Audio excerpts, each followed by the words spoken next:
As Nigeria's general elections draws close with less than 10 days to the presidential polls, civil society organizations are meeting in Abuja to fine-tune their strategies for election observation, support for the electoral process, and ensuring safety of voters. But experts here are worried about preparations for the polls and other challenges like potential outbreak of insecurity on election day, the currency cash crunch, among other issues they say may negatively affect the conduct and outcome of the polls. If we have a state of insecurity, it would affect the media.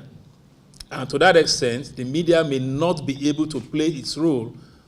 So from the point of view of security or threat to security, we are deeply concerned.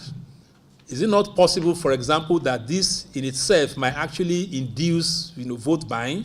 The CSOs, which includes Connected Development, are also worried about some retrogressive policies by state governments, such as refusing opposition political parties to campaign in ruling party strongholds, urging NGOs to vacate states as directed in Zamfara State, and shrinking of the civic space by refusing to allow independent views, especially in public-owned broadcast media.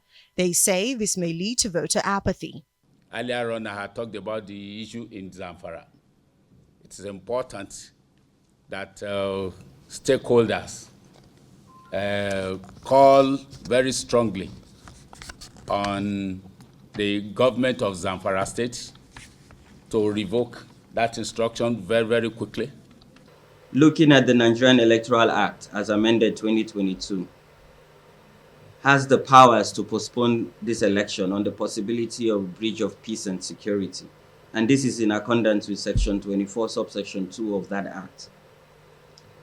We're hopeful that there will be no postponement of these elections, but with what we're getting from the field and the fact that there's breakdown of law and order, security agencies are overstretched and cannot guarantee safety of lives and property.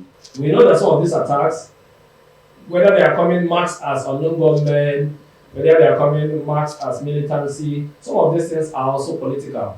The essence is also to create voter suppression. They want people living with disabilities to also be considered in the electoral process, even as representative of the Independent National Electoral Commission insists that the electoral body is ready for a conduct of the polls. We want to use this opportunity to please speak to the candidates.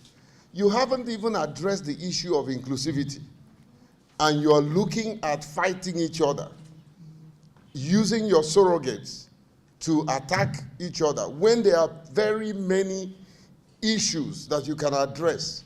Political issues, economic issues, social issues, too many to mention. The Commission is ready. The question is, are all other stakeholders ready? About the issue of funding and the issue of provision of fuel, the Commission visited the Group Managing Director of NNPC and also visited the Governor of Central Bank.